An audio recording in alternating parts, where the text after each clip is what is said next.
The Bio Tutors. आज का हमारा टॉपिक है न्यूक्लियस। न्यूक्लियस जो कि सेल की एक ऑर्गेनेली है। न्यूक्लियस को सबसे पहले रॉबर्ट ब्राउन ने 1831 में रिपोर्ट किया था। ये चीज़ आप एमसीक्यूज़ के लिए याद कर लें। अच्छा, न्यूक्लियस बेसिकली सेल का कंट्रोल सेंटर है और इंफॉर्मेशन सेंटर है। अच्छा, आगे एक चीज़ लिखी है, control centre of eukaryotic cell. हमने पिछली वीडियो में यूकैरियोटिक सेल और प्रोकैरियोटिक सेल पढ़ा था। तो हमने उसमें पढ़ा था कि प्रोकैरियोटिक सेल जो है उसमें न्यूक्लियस एब्सेंट होता है, जबकि यूकैरियोटिक सेल में न्यूक्लियस प्रेजेंट होता है। तो यूकैरियोटिक सेल में जो न्यूक्लियस है वो कंट्रोल सेंटर है। ये सेल को कैसे कंट्रोल करता है? न्यूक्लियस जो है वो बेसिकली सेल के ब्रेन की तरह वर्क करता है, जो कि सेल को बताता है कि कोई भी एक्शन कब करना है, कैसे रिप्रोड्यूस करना है, सेल एक ने कैसे ग्रो करना है। ये सारी चीज़ें जो हैं वो न्यूक्लियस सेल को बताता है। अच्छा, अगर हम स्ट्रक्चर देखें तो ये हमारा सेल है, ठीक है। मैंने सेल को ड्रॉ किया है जिसमें ये सेल मेम्ब्रेन है, ये साइटोप्लाज्म है और ये न्यूक्लियस है हमारा, ये दरमियान में। न्यूक्लियस के अंदर एक और स्ट्रक्चर प्रेजेंट होता है जिसको हम न्यूक्लियोलस कहते हैं। हमने जब सेल की ऑर्गेनेलिस को पढ़ा था तो हमने न्यूक्लियस को पढ़ा था, लेकिन अब हम न्यूक्लियस को डिटेल से अलहदा से पढ़ रहे हैं। न्यूक्लियस के अंदर न्यूक्लियोलस प्रेजेंट होता है, एक डार्क सा स्ट्रक्चर। न्यूक्लियोलस जो है वो एक भी हो सकता है और ज़्यादा भी हो सकते हैं। जैसे सेल के अंदर वाली सरफेस जो है वो साइटोप्लाज्म होती है, वैसे ही न्यूक्लियस के अंदर वाली सरफेस जो है वो न्यूक्लियोप्लाज्म होती है, ठीक है। अच्छा, आगे हम पढ़ते हैं, nucleus is covered by a membrane that separates inside of the cell from outside, inside of the nucleus, sorry. तो न्यूक्लियस की एक मेम्ब्रेन होती है जिसको हम न्यूक्लियर इन्वेलप कहते हैं, ठीक है।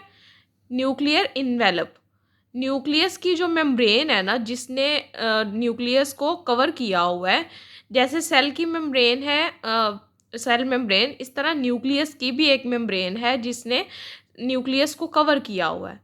तो वो न्यूक्लियस को साइटोप्लाज्म से सेपरेट करती है। न्यूक्लियर मेम्ब्रेन बनी होती है प्रोटीन से और लिपिड से। न्यूक्लियर मेम्ब्रेन की कंपोजिशन क्या है? प्रोटीन और लिपिड्स।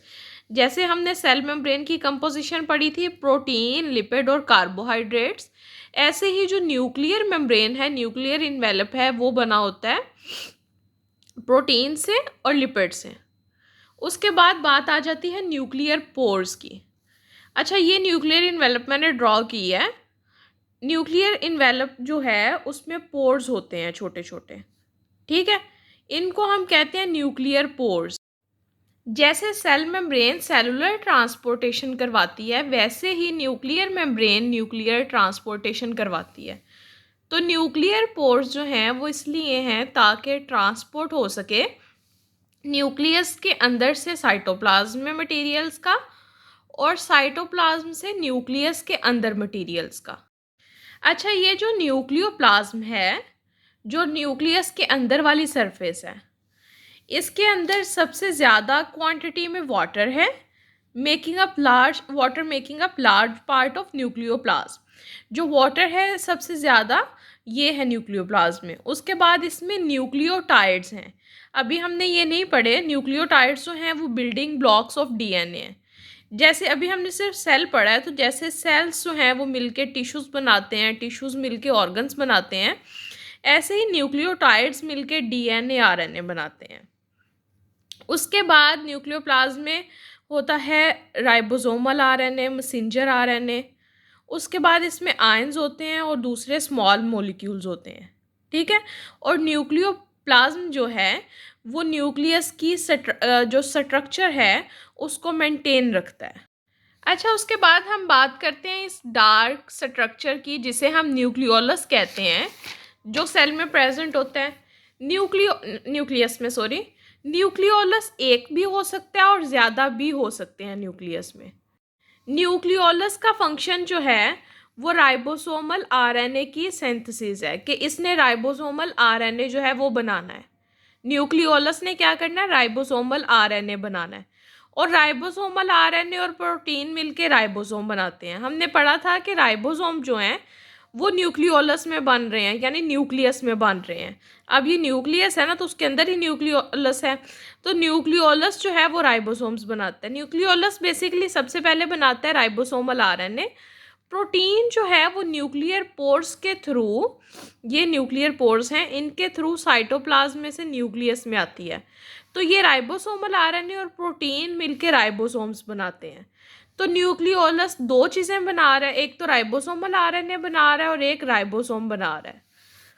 अच्छा, उसके बाद क्या है कि जो हमारा न्यूक्लियस है उसमें एक तो ये हो गया न्यूक्लियोलस, और बाकी यहाँ पे थ्रेड लाइक स्ट्रक्चर्स होते हैं जिन्हें हम क्रोमैटिन कहते हैं। इनमें हेरिडिटरी इंफॉर्मेशन होती है। क्रोमैटिन जो है वो मिलके बना हुआ है डीएनए से और प्रोटीन से।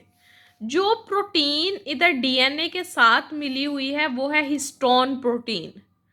इसका फंक्शन क्या है इधर, ये स्ट्रक्चरल सपोर्ट देती है क्रोमैटिन को, यानी डीएनए के साथ ये प्रोटीन मिली है स्ट्रक्चरल सपोर्ट के लिए और क्रोमैटिन बनाया हुआ है। ठीक है, अब हमने पढ़ा था कि सेल डिवाइड भी करता है। सेल की डिवीजन कैसे होती है अभी तक हमने ये नहीं पढ़ा, लेकिन ये ज़रूर पढ़ा है कि सेल जो है वो डिवाइड भी होता है। ठीक है, तो जब सेल की डिवीजन होती है तो ये जो क्रोमैटिन है ये कंडेंस्ड फॉर्म में अब जो है अपने आप को कंडेंस्ड फॉर्म में एक स्ट्रक्चर देता है, कंडेंसर स्ट्रक्चर देता है, जिसके रिजल्ट में क्रोमोसोम्स बन जाते हैं। अब ये जो है हमारे पास थ्रेड लाइक स्ट्रक्चर, इसने ऐसे कंडेंस हो के ऐसे क्रोमोसोम्स बनाने। इसमें एक तो ये आर्म्स हैं जिन्हें हम क्रोमेटिड्स कहते हैं, और एक ये दरमियान में सेंट्रोमेयर है। ठीक है, at the time of cell division chromatin structure condense and results in the formation of chromosomes। यही क्रोमेटिन जो है ये कंडेंस होता है और क्रोमोसोम्स बना देता है। अच्छा, अगर अब हम क्रोमोसोम की बात करें तो क्रोमोसोम जो है हर स्पीशी में इसका एक स्पेसिफिक नंबर है। हर सेल में, हर स्पीशी के हर सेल में क्रोमोसोम का नंबर स्पेसिफिक है। जैसे अगर आप ह्यूमन की बात करें तो उसमें 46 number of chromosome each cell में है। ठीक है, लेकिन हर सोमैटिक सेल में, हमारी बॉडी के जितने भी सेल्स हैं, हमारी बॉडी में जितने भी सेल्स हैं except germline cells, germline cells में आ जाते हैं फीमेल के एग सेल और मेल के स्पर्म सेल। इनके अलावा जितने भी सोमैटिक सेल्स हैं उनमें 46 नंबर ऑफ क्रोमोसोम्स हैं। ठीक है, लेकिन जो जर्मलाइन सेल्स हैं उनमें हाफ है। हाफ क्यों है, क्योंकि जब रिप्रोडक्शन होती है तो मेल के 23 क्रोमोसोम्स और फीमेल के 23 क्रोमोसोम्स दोनों मिलके ऑफस्प्रिंग में 46 आ जाते हैं।